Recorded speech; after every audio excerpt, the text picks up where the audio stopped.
Hello and welcome to the Daily Space for today, Thursday, January 7th, 2021. I am your host, Dr. Pamela Gay, And I am your host, Beth Johnson. and we are here to put science in your brain. There are a few weeks each year when we can count on there not being a whole lot of news because of the combined forces of the holidays, the start of a new semester, and the excitement of an upcoming big event, all convolving to put news on hold. One of those weeks is this week.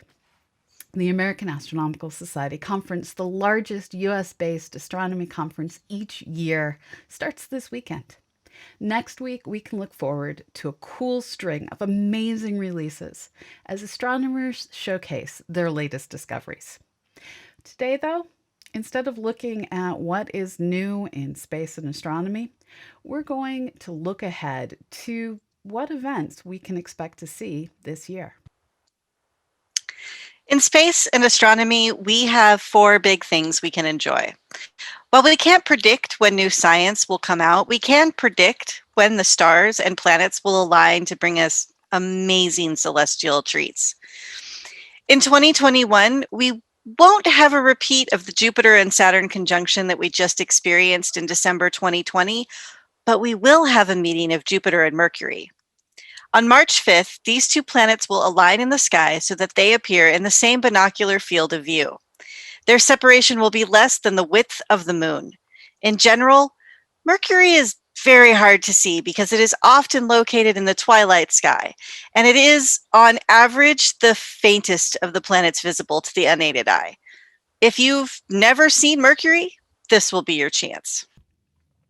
Mercury and Jupiter aren't the only pairings we have to look forward to. On April 17, the moon and Mars will tangle as the crescent moon passes in front of Mars. This event can't be seen everywhere, and you have to be in just the right place on the planet. And that place is South and Southeast Asia. Indonesia, you're in a lot of luck for this. And this is what it's going to look like. For those of you in Southern Australia, there will be another occultation on December 31st, European time. That will be January 1st for you. So we'll still call it 2021. For the rest of you, you're just gonna have to wait for another year. In 2020, Venus was big in the news, and in 2021, it will be high in the sky. While Venus is often visible either around sunrise or sunset, we won't get a good look at the dazzling planet until mid September this year. You can watch for Venus now at dawn to the southwest, but then it will disappear behind the sun come spring. As we move into summer, Venus will appear at sunset, still very low in the sky, but brighter. Then, once we get into fall, Venus will remain in the sky even after twilight until it becomes a brilliant light in the November and December night skies. The cycle will repeat after Christmas, so enjoy Venus until then.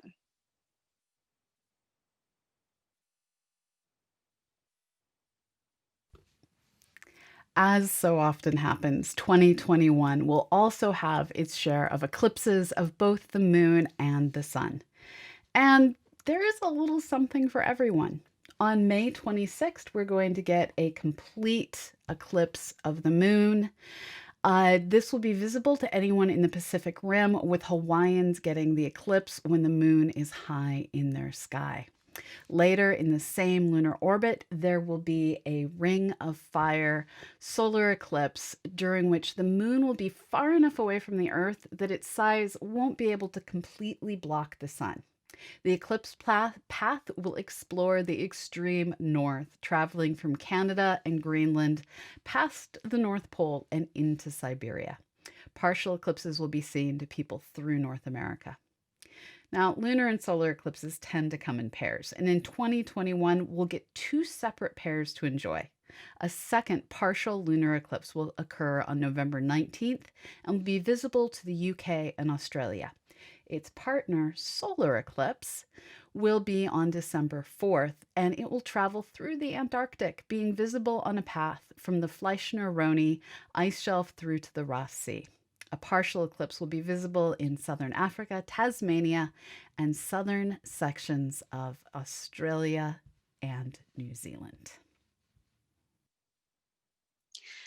No matter where you are in the world, there should be something to see. In addition to these special events, 2021 will offer the normal bounty of meteor showers and perhaps even some especially nice aurora as the sun becomes more active. We'll be bringing you more information about all these events during our regular Thursday What's Up segments. For those of you wondering what equipment you'll need to see all of those events, we're happy to say that all you need is your eyes, except for the solar eclipse. As a reminder, don't look at the sun unless you have certified solar glasses or filters.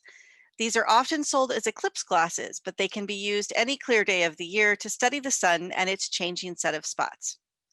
When we come back from the break, we'll be bringing you news about science missions we have to look forward to.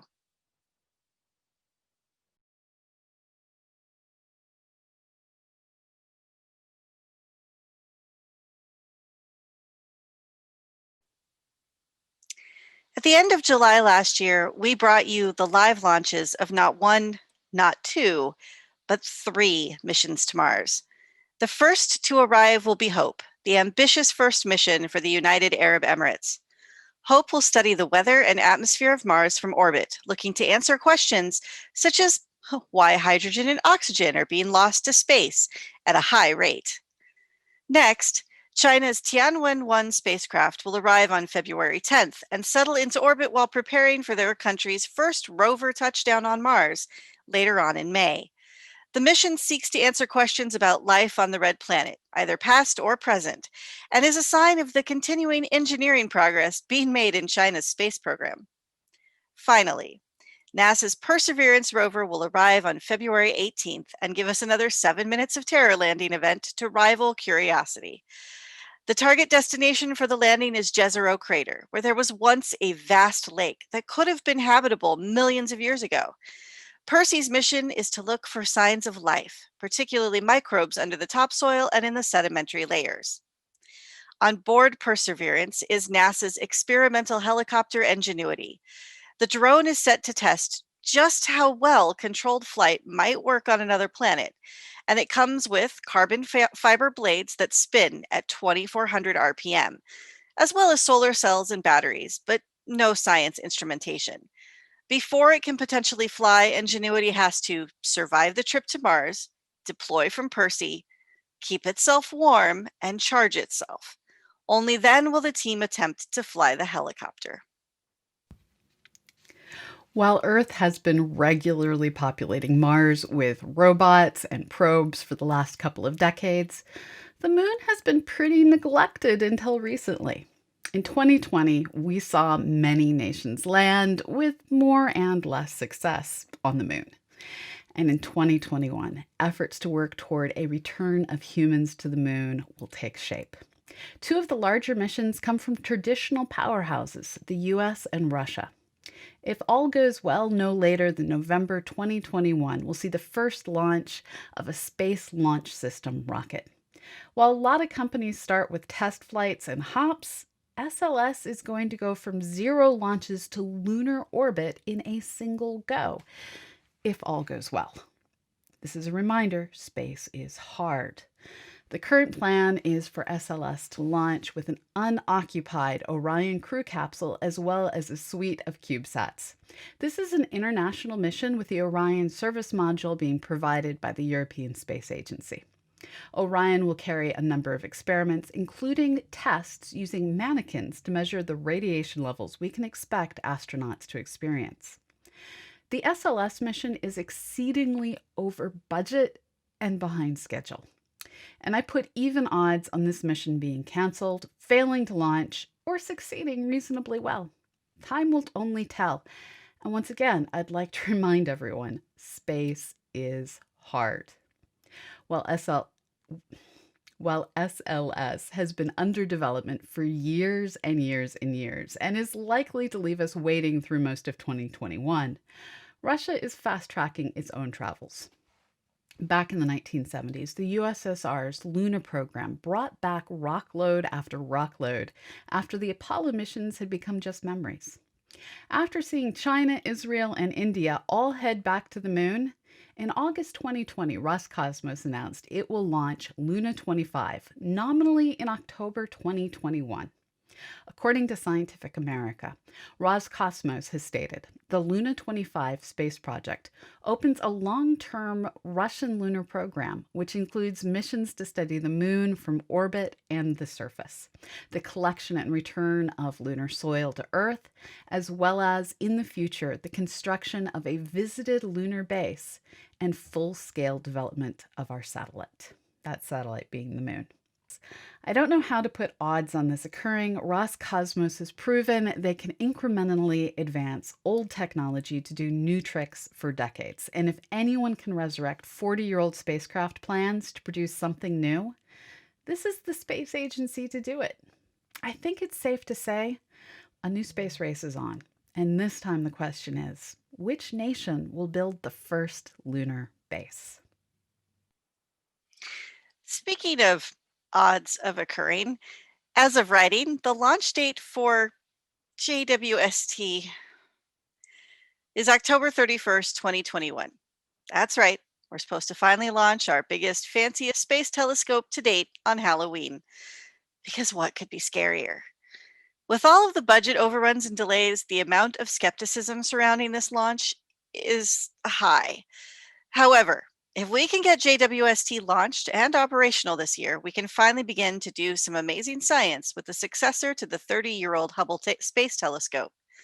In particular, JWST is set to perform infrared observations of exoplanets and maybe even exomoons, providing us with the data necessary to understand those distant atmospheres.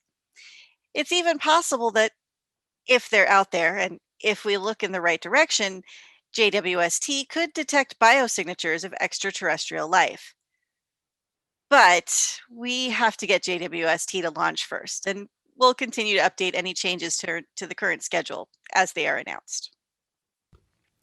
We'll be back in a few minutes with a look at upcoming new rockets and some just cool launches to look forward to.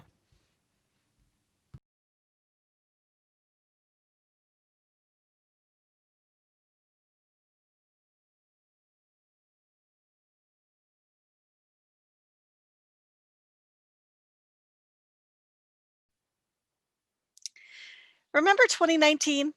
It was about a decade ago. And at the end of that year, Boeing had the first test flight of their Starliner vehicle. It did not go well, and Boeing had a lot of egg on their face for software full of errors and issues that could have potentially killed a crew. Not a good look at all. Well, this year on March 29th, Boeing is going to try again. They've spent the last decade, I mean year, combing through their software and testing just about everything on Starliner. If successful, Boeing will be cleared to actually send crewed capsules to the ISS, joining SpaceX in the commercial transportation of astronauts. Of course, we'll bring that test to you live when it happens. While astronauts are getting their new capsules, tourists are also getting new chances to make it to orbit and suborbit. And we're not talking about just Virgin Galactic, although we do expect them to finally make it to space with a Spaceship 2 this year. I'm actually talking about Axiom.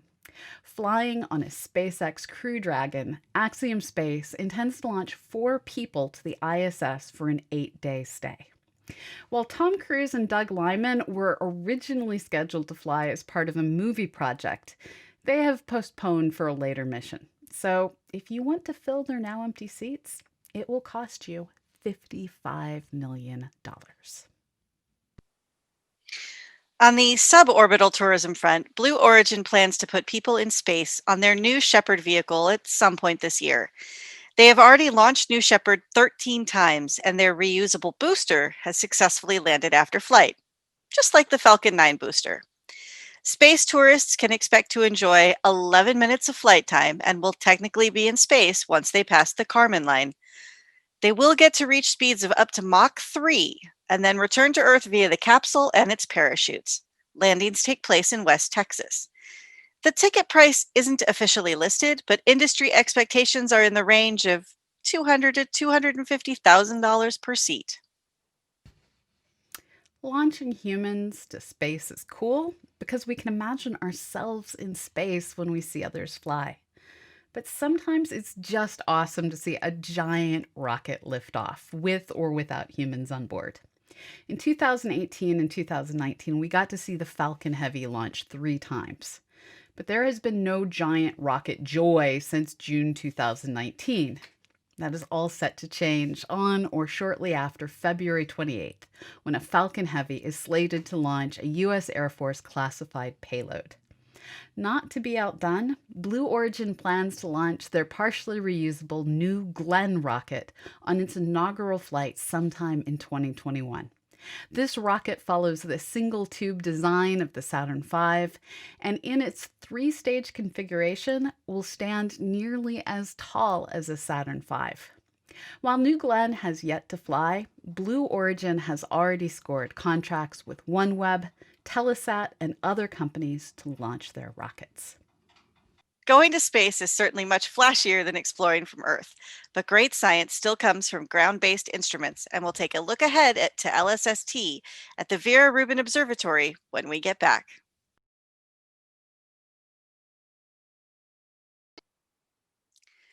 COVID-19 has had an enormous impact on, well, everything, to be honest. We've seen delay after delay in the world, and astronomy was hit like everyone else. The Vera Rubin University had to postpone some of its scheduled construction, but first light for the telescope is still anticipated late this year. The observatory will then prepare to conduct the LSST, Legacy Service of Space and Time, over 10 years beginning in 2022. The program seeks to image the entire visible sky every few nights, making it possible to capture and track changes in the night sky. These observations should open the door to further understanding of the observable universe. One of the potential finds for the Rubin University is Planet 9, or Planet X, depending on who you're talking to. Well, maybe not a planet. There is the possibility that whatever is causing the perturbations in our outer solar system could be a black hole. And if that is the case, the Rubin Observatory is sensitive enough to catch when a small black hole has an accretion flare due to capturing an object like a comet. It's even possible that if Planet X is a planet and is out there and happens to pass through the southern sky, it might be found within the LSST data. That's a lot of possibility and not a lot of probability. Still, it would be great to know one way or another what Planet X is and isn't, and the Rubin Observatory will likely make amazing discoveries, no matter what. Before we go, we want to take just a moment to look back at where we've come from. 411 years ago today, Galileo discovered 3 of Jupiter's moons, Io, Europa, and Callisto. A few days later, on January 13th, he went on to find the last of the Galilean moons, Ganymede. These were the first new solar system objects found in history. Since then, we have sequentially found world after world, from asteroids to Kuiper Belt objects and giants like Uranus and Neptune. Here's to hoping 2021 brings us, well, one more large planet that we can call our own. This has been The Daily Space. Today's episode was written by the 2 of us. I'm Pamela Gay, and my co-host is Beth Johnson. Engineering is provided by Ellie Pelfrey, and web content is produced by Beth Johnson. You can get a complete transcript, show notes, and see images related to each of our stories at our website, dailyspace.org. We are a production of the Planetary Science Institute, a 501c3 nonprofit dedicated to exploring our solar system and beyond. We are here thanks to the generous contributions of people like you. To learn more and to donate today, please visit our other website, CosmoQuest.org.